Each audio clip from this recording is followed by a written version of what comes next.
And away we go. It's the DFS Early Bird presented by Awesemo.com, brought to you by Yahoo DFS. We'll talk about them more momentarily. Dan Strafford, Dave Lockren, along with you on this Friday morning.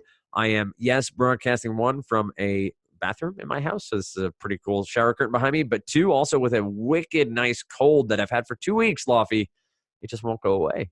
It just will not go away. And my youngest has pneumonia because of this cold. Oh, God. Yeah, it went down to her chest. They gave her the antibiotic. We get to go back tomorrow afternoon. Well, I guess today, Friday at 4 to get her checked out. She's been fine, but still, they prescribed it. But is it what they would call walking pneumonia? Exactly right. So she is fine, but still always fun to give a 2-year-old antibiotics that they don't want to take. But that is a story for a different day. How the hell are you? How was your Christmas? How was all the holidays? I know you've talked about it on other shows, but I want to hear about it.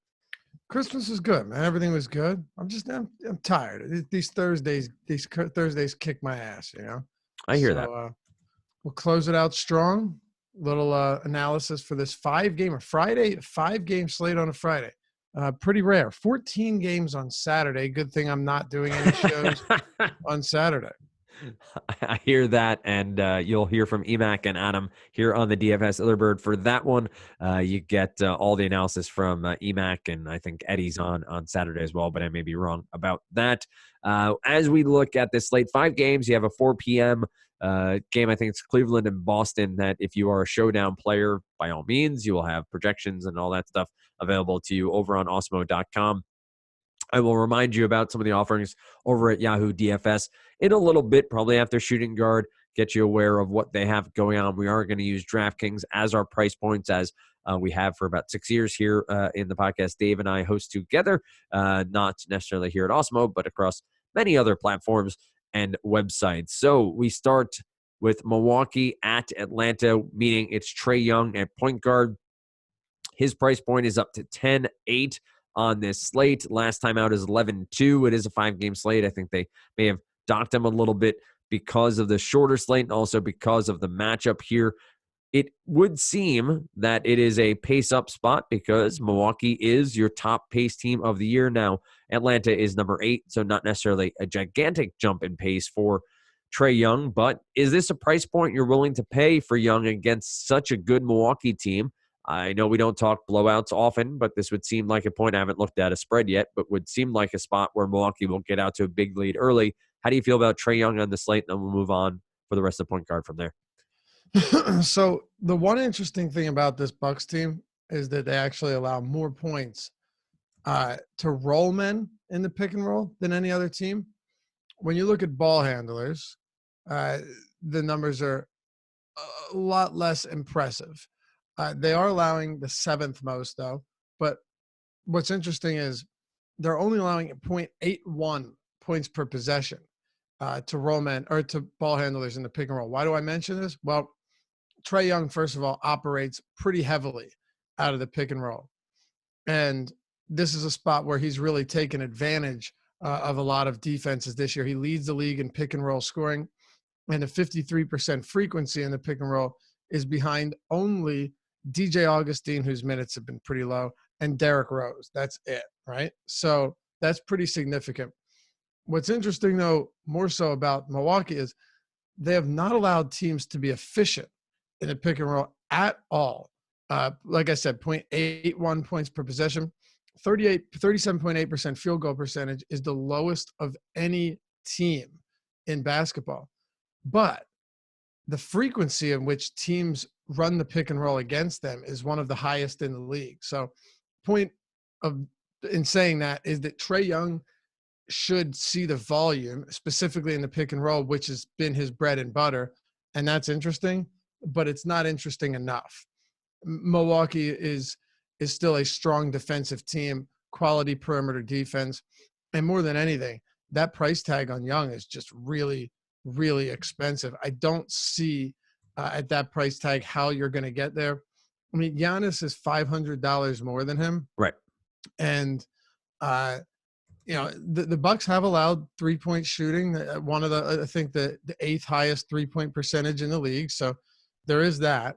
But all in all, they allow, this is funny, the lowest field goal percentage to opponents overall. No one's allowing a lower field goal percentage to opponents than the Bucks, but they're allowing the 7th or 8th highest 3-point percentage. So it technically isn't a bad matchup for someone specific, like specifically for Trae Young, but that price tag is just too much. I mean, Giannis is coming into this one probable. He has back soreness, which is funny. I thought it was going to be for that eye when Josh Richardson almost gouged it out on the drive to the rim, but it's back soreness. I expect him to play. The concern here, obviously, is does this game get out of hand quickly? It's possible. They're 11-point favorites on the road, but there's just no way that I could roster Trae Young over Giannis. If this game stays close, Giannis is going to erupt. And I know Trae Young's been great. I mean, guy's dropped, I think, 60 plus in 60 plus in 3 of his last 4. He's been really good. But that came against the Knicks, the Nets, the Cleveland Cavaliers. He did have a solid, strong game against Utah, and he's playing 40 plus minutes right now. It's insane, but still going to get to Giannis over him. And then we'll get to some other guys. If Trae Young was like 10K, I think I'd be a whole lot more apt to play him. Makes a ton of sense. And just piggybacking quickly, the 3-point percentage, 3-point attempts, Milwaukee Bucks are low. I have no want to get to Trae Young here. It feels like all of the sort of peripheral factors here are going to weigh on where and when I spend my money. And I just see Young as a potential real bust here at 10-8. Sub 10K, yeah, I think you make a bigger case for him. But if you can get up to Giannis for just 500 more and Giannis is out, that's a whole different ballgame. And I think we're going to see that as the day goes on Friday. But worthwhile to talk through it here and figure it out and get the ball rolling. But it is a stark contrast to the rest of the point guard position where we drop down to Simmons at 8,400. Devontae Graham is at 75. D'Angelo Russell is at 7,400. This mid-tier, if I can call it that, because the top tier is simply just Trae Young, but between Russell against Phoenix, Rubio at 7,100 for Phoenix, and Devin Booker 6,900. I know he's been somewhat enigmatic this year and somewhat disappointing, to be honest, when you're looking at the top-end talent at point guard or shooting guard. These are some price points I think have some upside against Golden State, who coming off a big win against Houston. How do you feel about some of these higher-priced mid-tier guys? Yeah, let me start with D'Angelo Russell. I like him a lot. Phoenix is on the season playing at a top 10 pace with a bottom 10 defense. And by the way, look, Milwaukee does lead the league in pace. They play at the league's fastest pace. So you can see some high-scoring performances. We saw Joel Embiid destroy them the other day, but that was a little bit different. Sixers also broke records in that game from beyond the arc. So I'm not going to look at a couple spots and get enamored with Trae Young, especially given that Milwaukee does have the number 1 ranked defensive rating in the league. But D'Angelo Russell stands out to me as a solid option here. He hasn't put up any monster games recently. He's been solid, but unspectacular. I would assume that we begin to see that changing going forward. Just if he continues to get the 33 minutes or more in close games, he's a 30% usage guy. I would expect the assists to only become more abundant. And, you could make the argument that, hey, well, Draymond Green is going to be handling a lot of that too, but not really. Russell has 4 assists in each of his last 2 games. He has 8 combined. Draymond has 8 combined over that span too. So I think you're just going to start to see them convert more of those opportunities. The potential assists are still there as well. So I really like D'Angelo Russell in this particular spot, and I think he's underpriced for sure. Graham, you mentioned, that price tag's interesting on him because we had seen him up above 8K. I don't mind him because he is a very high usage guy with a 30+% assist rate, and he's playing 38 minutes in competitive games. So all of that, factors into him being more than reasonable at his price, 7,500. But I do like Russell a little bit more there. I think Chris Paul's playing a second of a back-to-back, but he has definitely looked better lately. At least seems engaged and interested in playing basketball. Had a very solid game last night against the Memphis Grizzlies, and now he's got the Charlotte Hornets. So the mid-range is really quite nice. Low total in that game, 210.5. You look at the Milwaukee and Atlanta game, though, and this is what makes it interesting. 237.5 total on this. It's the highest on the slate, and it's not even close. Highest on the slate by almost 15 points. The second highest, however, is Golden State and Phoenix. You have D'Angelo Russell there, who we talked about, and you have Devin Booker. Golden State's defense has been better since they got, the reinforcements back, and that's to be expected to some extent. Over the last month, or since the start of December, I should say, they rank 10th in defensive rating. So they've been a lot better. If you want to contrast that to how they looked to start the season, it'll blow your mind. I mean, to start the season from October 21st through the 30th of November, right? They ranked 28th in defensive rating. So that has changed dramatically. And we have to at least take that into account when we're making decisions here. But at that price point, yeah, I do still have some interest in Devin Booker. We can talk about him here at point guard. It doesn't matter. Yep. The Warriors play at a pretty slow pace, but this game still has a 223.5 total. And Phoenix has been playing at a faster pace lately. I expect to see plenty of scoring. The big thing, though, is Booker has been disappointing. There's no question that we've talked about this a lot. Ricky Rubio has really impacted him. Yep. He's kind of siphoned away opportunities as a facilitator. And quite frankly, Devin Booker's usage is down too. I mean, look at some of these games, 15 shots, 12, 11, 16. That you expect 20 plus on this roster. And I guess the fact that Kelly Oubre has been more involved makes a difference too.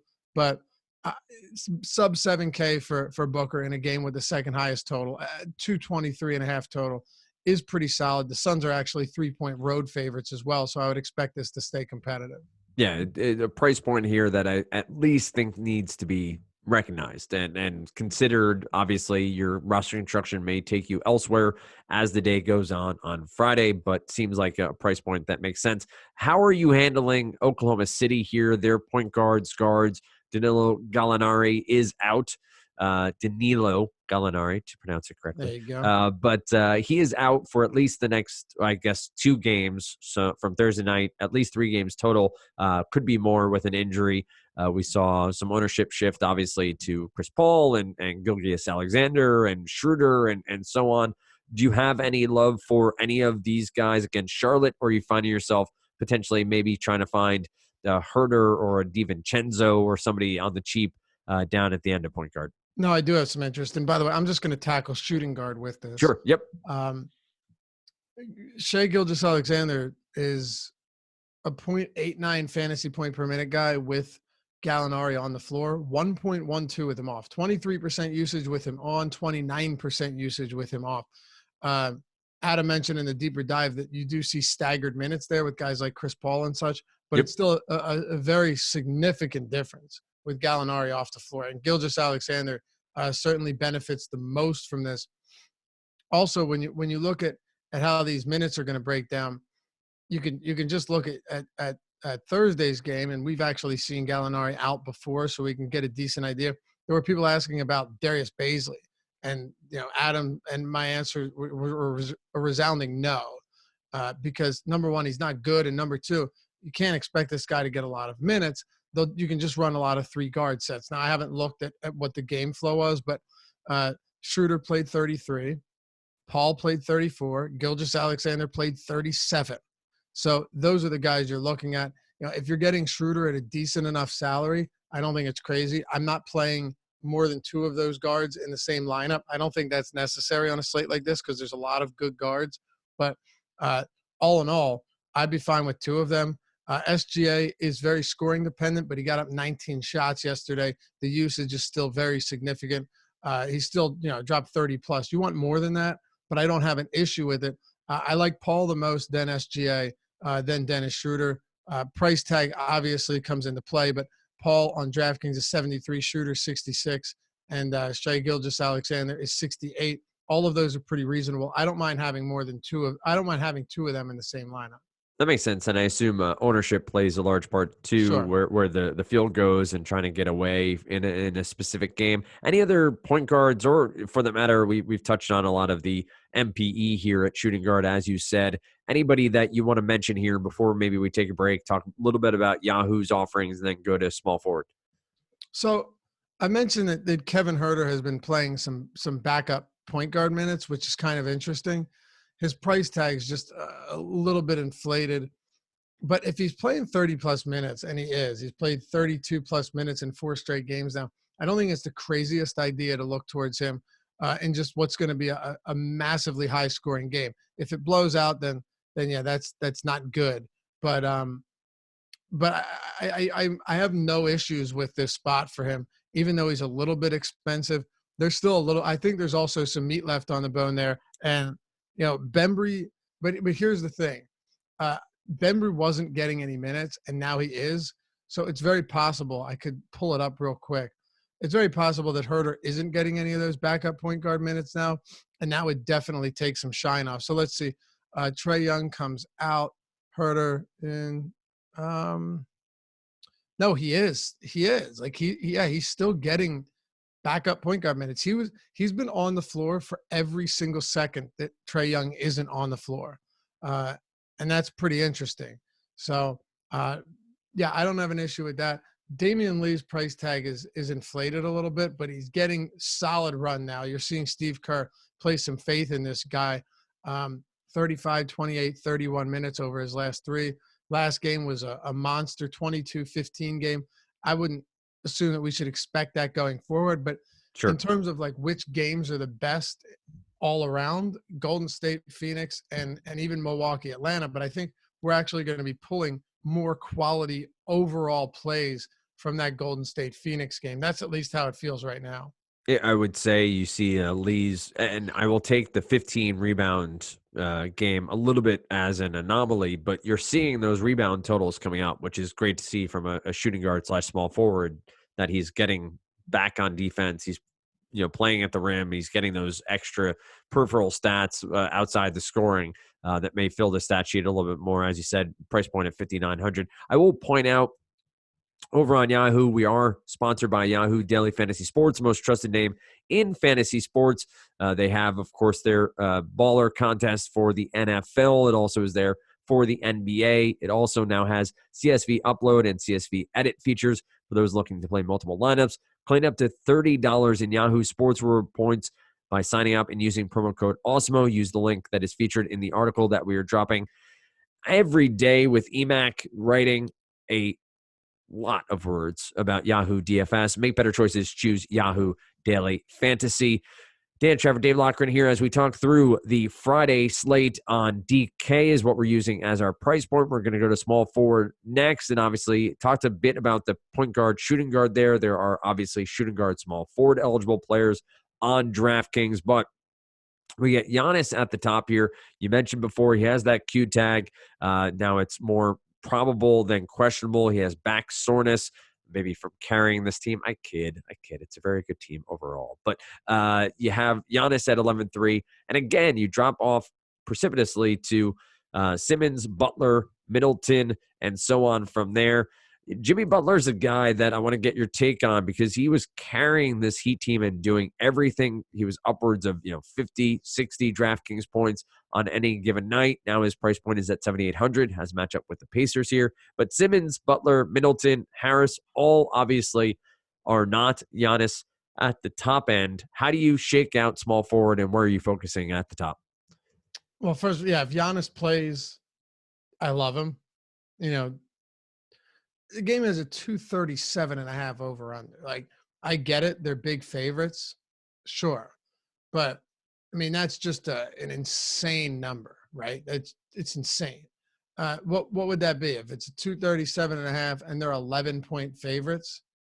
What do they? What do they have? Like a 128 implied total? Something ridiculous. I'm glad you did the math, because it was going to be bad if I had to. Well, I mean, I'm sure it's wrong. 126 maybe 126. I don't know, but it's a lot, right? It's a lot, and they're a good basketball team. He's going to bounce back from really that was their game against the Sixers on Christmas Day was the most missed field goals Giannis has ever had in a game. I did not know that, but it does It's not interesting, surprise right? me that that was what happened.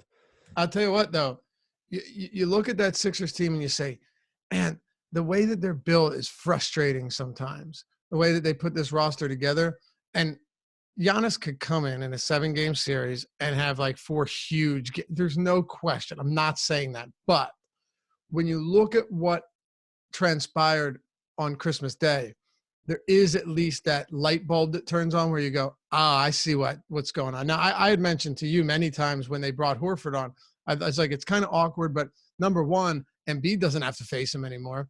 And number two, that's going to be an absolute defensive wall for a guy like Giannis. Now, again, Giannis is so good and dominant that he's going to, you play him 10 times, he's probably going to have 5 really solid games. But I think this is the one team in the entire league that is suited to defend him and to play him well. Not to mention that Ben Simmons can defend him too, and Yep. that's a point guard. So it was really fun to watch that matchup. And I think it's going to be a good one for years to come. I love him to bounce back here against Atlanta. They don't have a single soul that can defend him in the paint. Nobody. Chris Middleton's interesting too. He's getting 30-plus minutes now. He's coming off, I think, his best game of the season against the Sixers, 50 fantasy points. So I do like him. The game is going to see a lot of scoring, though. Sometimes it's that simple. And if you're looking at even DeAndre Hunter, he's cheap enough to make sense of that. Jimmy Butler's dropped below 8K. I have interest there. But there are a couple games that I just don't really like. Malcolm Brogdon's questionable, so that could change things and open a bit up. We don't have an over/under on this game right now, I believe, because of Brogdon. But that game's not gonna have anything higher than like 215. And that isn't to say that there can't be good plays in these games, but it's just not a great game. Philly Orlando is another one, 209.5 total, 210 for Charlotte and OKC, which I actually like because I think the prices are very reasonable on both sides. With Gallinari being out, it also makes it so they haven't been priced up as a result, and I do like that. But I'd say really there's like 3 games on this slate that make the most sense, and sure, 3 of 5. But that's why you're going to hear the both of us talking quite a bit about that. Like Ben Simmons, I like what I've seen from him lately. He needs to be a bit more aggressive, though, before I start paying this much for him against a slow-paced Orlando team that actually plays pretty solid defense. The Orlando Magic are 24th in pace since the start of December. Defensive rating, however, has come up a bit in terms the higher the worse. 22nd in defensive rating over that span. Over the start of the season, the first month, they were a lot better. But I still think it's going to be difficult to pay for Simmons here when you have other options that are similarly priced or cheaper that are going to play the same amount of minutes in better spots with a much higher total. Makes sense. Want to make our way down here at small forward. You had mentioned Kelly Oubre being a little bit more involved in the Phoenix offense along with Rubio and maybe that taking away from Devin Booker. He is 6,300. He's small forward, power forward, eligible on DK. Does he enter into the conversation? I know he's probable for Friday night. Obviously, keep an eye on that as the day goes on. But is an Oubre here at 6,300 potential a little bit of savings, mid-tier guy that could fit in your lineup? So the thing about Oubre isn't even that he's been that, efficient from a per minute standpoint. 0.96 fantasy points per minute. That's okay. It's not great. It's okay. But he's playing huge minutes. Huge, yes. Yeah, like 38 minutes in each of his last 2 games. You get a competitive game, and Kelly Oubre is playing all but 10 minutes, if not more. I got to say, though, I feel like Draymond Green is just as good, if not a better option.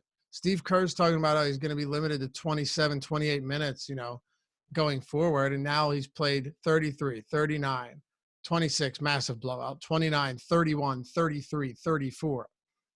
I mean, I'm going to give Dre 32 minutes here. And I think he's still going to end up being a comparable, if not better play than Kelly Oubre. But I do like both of them. Again, it's a game that makes a lot of sense from a fantasy perspective. I think both of them in the mid-range definitely are going to stand out for us tonight. I did enjoy watching the Warriors Houston game because the Warriors did some things on defense you don't often see in the NBA. They really game planned for James Harden. They very specifically Yeah, made what a a shocking game that was, right? and it proves that when coaching is really good and they have a game plan going in, that even the bad teams can have a really big impact. And I think Draymond Green said after the game plan was effing great or whatever it was. Yeah. Draymond may be buying back in, and Kerr may start to see some minutes. To your point, that matter more. Like And that this that this team is team not nearly as bad as they were exactly earlier right. in the season. Like they had Exactly nobody. right. Exactly right. So we'll see where that trends and exactly how Draymond plays. But I like that thought here on this slate. Let's turn our attention to power forward, where obviously Giannis is eligible as well. We do have Sabonis at 8,100. This is a guy who had been a absolute double-double machine for a long time, doing some really great work on the backboards. Last 10 games, only one where he didn't pick up a double-double, and that's because he had 15 points, 9 rebounds, 6 assists, 2 blocks. Has just been getting it done. He's 8,100, has a matchup here with the Miami Heat. You have Collins against the Milwaukee Bucks, talking pace up. Maybe there are more rebounds for him to have. Harris, and then we make our way down. Top end of power forward, anybody stand out specifically to you as a play that you think is reasonable here as we talked about it early on? Yeah, Sabonis I have no issues with. He doesn't stand out as like a premium play, but at power forward, I think he's still one of the better values, even at this price. I'm not in love with him, but I don't hate him either. I just think it's going to be kind of tough to get to guys in Sabonis price range because like Giannis is quite a bit more expensive, but he's also underpriced. And then you've got a bunch of these guards in that 7K range, many and some forwards in the 6K range, a couple of guards from OKC in the 6K range.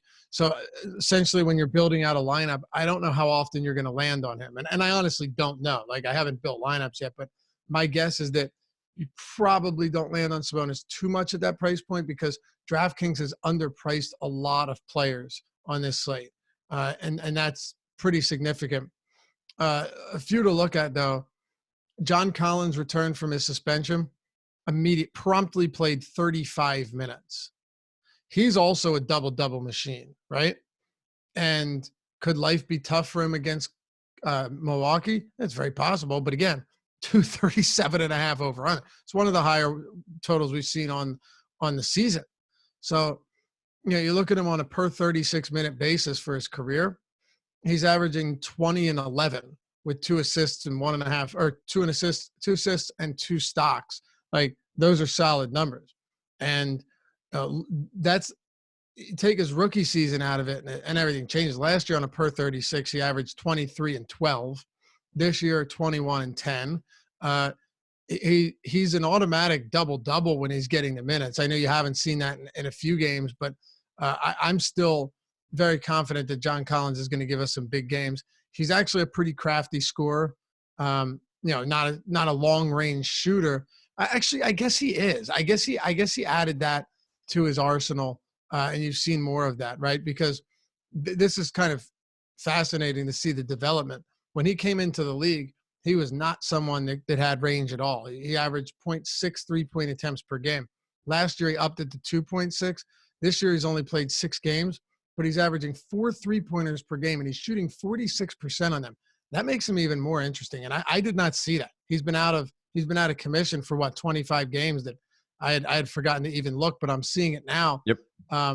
He attempted 5 in his first game back. His last 3 games, he's attempted 18 of them combined. Pretty interesting. And I think Collins is a comparable play, as a matter of fact, to Domantas Sabonis. He might see more minutes. I would expect him to at least see similar minutes. I would expect very similar usage, if not higher. And while the rebounding probably won't be as sufficient, I do think that from a stock standpoint, steals and blocks, he is more polished in that department than Domantas Sabonis, who occasionally gives you more than like 2 per game. I will point out it is an interesting matchup, and using NBA.com, opponent points in the paint. Milwaukee first overall in that stat, and Atlanta last overall in that stat. So you do have an interesting matchup here between the Hawks and the Bucks. Maybe Collins will have to go out to the three-point line, take a few more three-pointers than he's used to because of the rim protection for the Milwaukee Bucks so far this season, at least, as it bears down on NBA.com. I think I'm on, what am I on? Miscellaneous stats? Yeah, miscellaneous, team general miscellaneous stats for opponent points in the paint. What about the rest of power forward? You do obviously have the likes of Oubre and other guys we've talked about at small forward, but we do have PJ Washington here with a Q tag. What is he?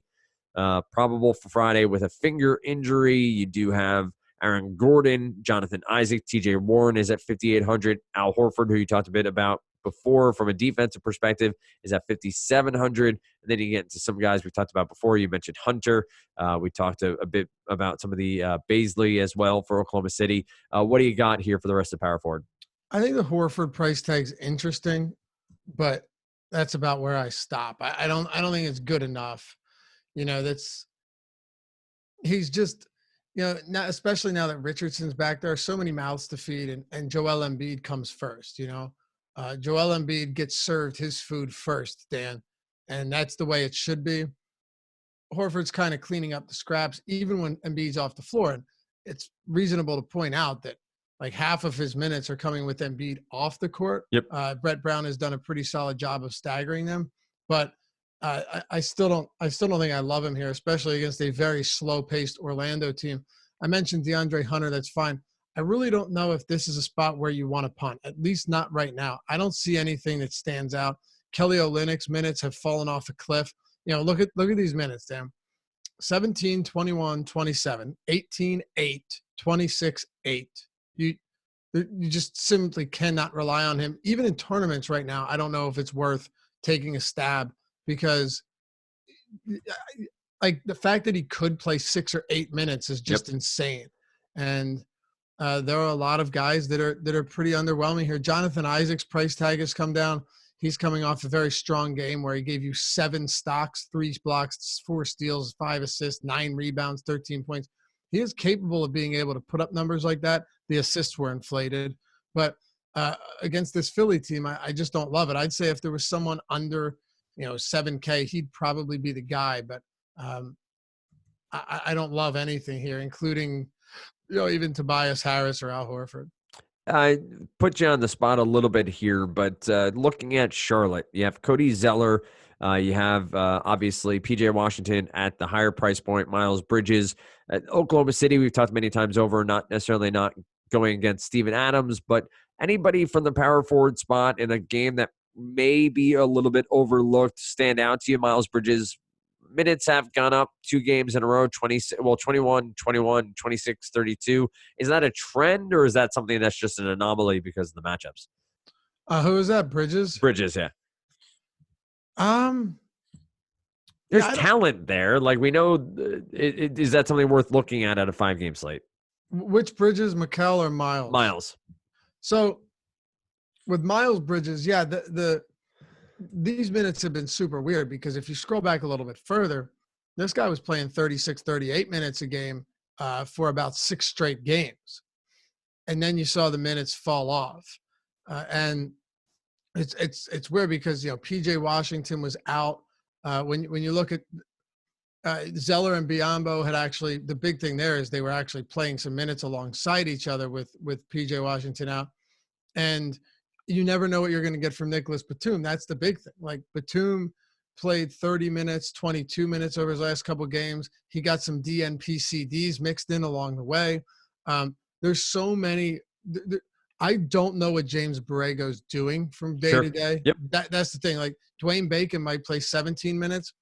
Dwayne Bacon might not play at all. Malik Monk, he might play 25 minutes. He might play 9.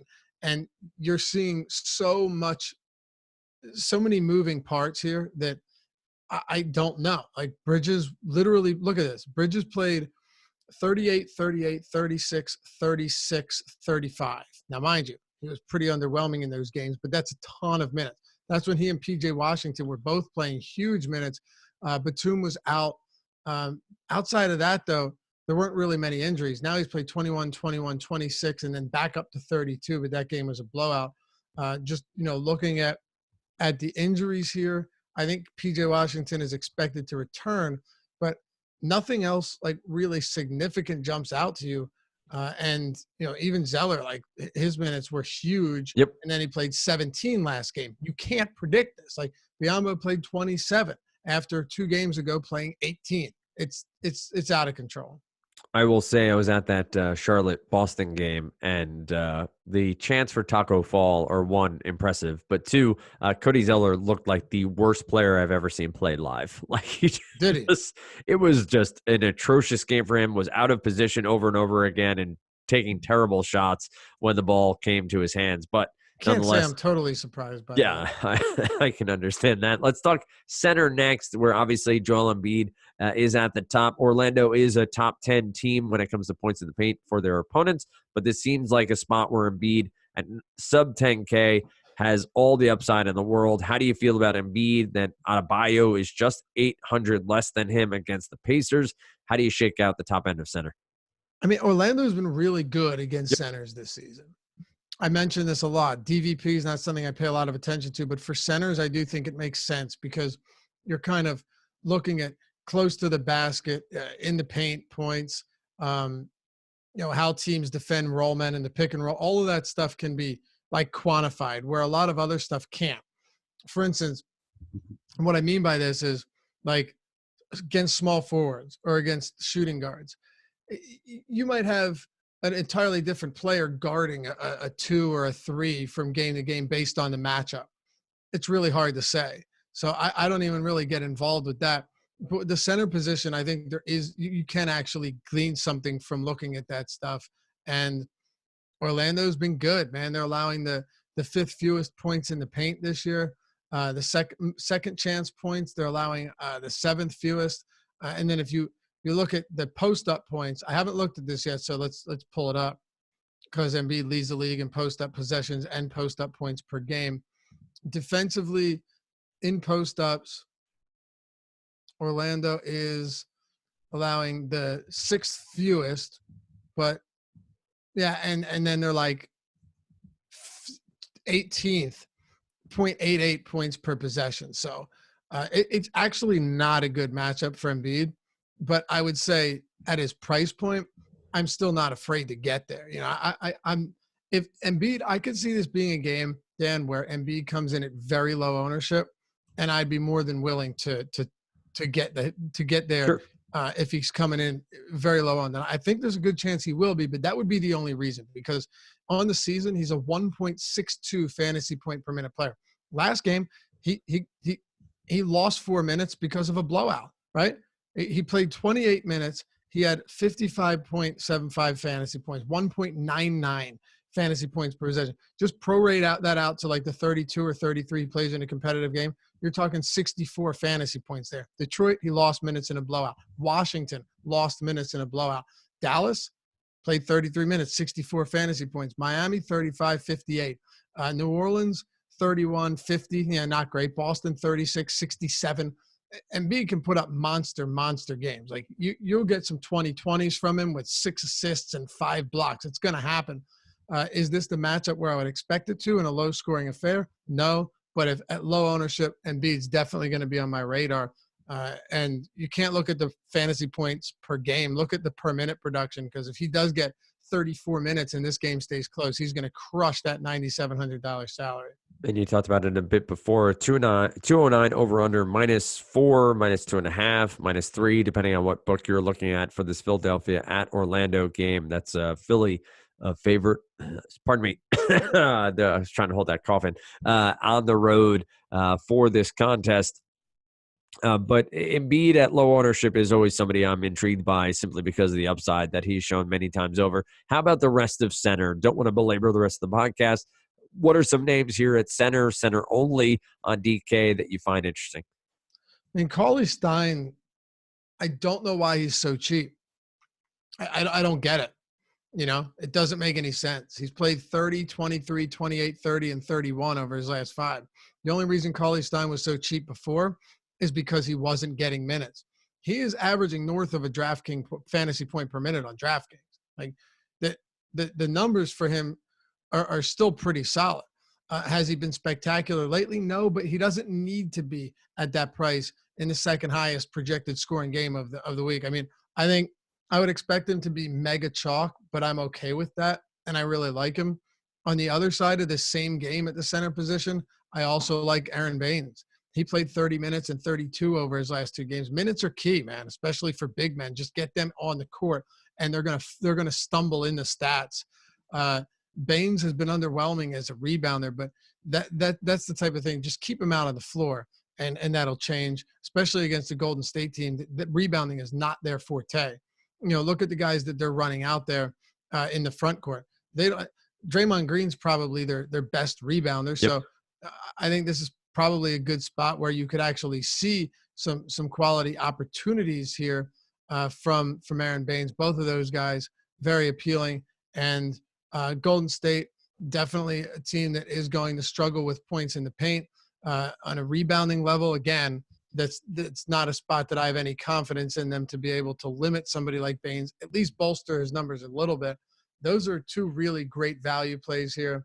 Talked about Collins. Just to make sure I'm not missing anyone. I think Steven Adams is fine. He's beginning to see significantly more minutes, but the center position, as we've seen it over the past couple of days, is very deep. And I'd like to get a little bit more than 28 minutes from Adams. I don't know if we can say that we're going to. And then the last one I'll throw in here, I still think Vooch, despite the tough matchup, is too cheap. 7,700 for a player as talented as he is really enticing. I will point out you made mention of Willie Cauley-Stein's price on DK, and we've talked many times over. I will want to do a little bit of a deeper dive. Yes, that's a plug for the 5 p.m. show on Friday night with Adam and Lofty, but more so on the ownership percentage for Willie Cauley-Stein over the past few days, simply because DK has him at 4,500, which is good for, and obviously MPE here, but 14th or 15th most expensive center on the day. Over on FanDuel, where, again, it's a little bit different. You don't have MPE, but he is the 5th most expensive center. And I know that's not apples to apples, but it does seem like maybe DK, maybe he's not getting owned for one reason or another. And that price point has stayed lower than it should be for somebody who has the opportunity, and in this matchup specifically has some upside. So ownership matters, and whether or not he's getting it here in this matchup will be intriguing as well. Awesemo.com does have ownership projections available for you. You can get to the membership by going to awesemo.com, checking out all the different membership options we have for you. There are giveaways at awesemo_com, our Twitter handle, and also Awesemo NBA, Awesemo NFL to get you in as well. Lofty, I do have to ask you our question each and every Friday morning. We'll go 9K and above. Wow, it's only 3 players, but 9K and above. Giannis, Trae Young, and Joel Embiid. Where do you find yourself starting your lineups? It's going to be Giannis for sure, assuming he plays. It's got to be. I've said enough about him. One value play I want to throw in there. Myers Leonard was playing those weird rotations where he would literally start the first half, play like 8 minutes, and then he'd start the second half and he'd play 8 or 9 minutes, and he would not come back into the game. But interestingly, that has not been the case. He's played 29, 22, and 22 over his last 3 games. Kelly Olynyk is losing minutes, and it seems like Eric Spoelstra is actually looking to get him a little bit more involved. His rebounding, too. 13 and 10 rebounds in 22 minutes each over his last 2 games. That's really quite crazy. But Myers Leonard still only played the first and the third quarter last game, but he played all 12 minutes in the first, and then he played 10 minutes in the third, which is insane. Against the Sixers on the 18th, if you look at his rotations here, he played just makes no sense. Then he played 9 minutes in the first quarter, then 8 in the second, then he played 11 in the third, and only played 2 minutes in the fourth. I don't know, but it does seem like his leash has gotten a little bit longer. If you get like 24 minutes or so from Myers Leonard, it's not the craziest idea to think that he could give you a decent game at close to minimum salary, and he's power forward eligible. There you have it. So that is a nice flag there. Don't forget, you can find the NBA Strategy Show, the Deeper Dive, Live Before Lock, all on our YouTube channel where maybe some of you are watching this video. Don't forget to like this video, leave a comment if you so choose, but more importantly, subscribe and hit that notification button so you are aware of all of our shows as they come available to you. You can find Lofty over on Twitter at Lofty_D, LOUGHY_D. You also find him every Saturday and Sunday over on Sirius 210, XM87 with Manny Laura. That's Osmo Radio. It's 5 to 7 on Saturday, 7 to 9 on Sunday, though that will change in the not-too-distant future with the NFL coming to an end in Week 17 and the playoffs in the future. Find me on Twitter at Dan Strafford. Of course, it's Osmo_com for the website, Osmo NBA, Osmo NFL. Follow those Twitter handles. Let us know and tweet back at them with the content provided there. Let us know what you like, what you don't like, and what we can be doing better always on those accounts as well. With that said, tomorrow morning, you get EMAC, you get Adam right here on the DFS Early Bird presented by Osmo.com.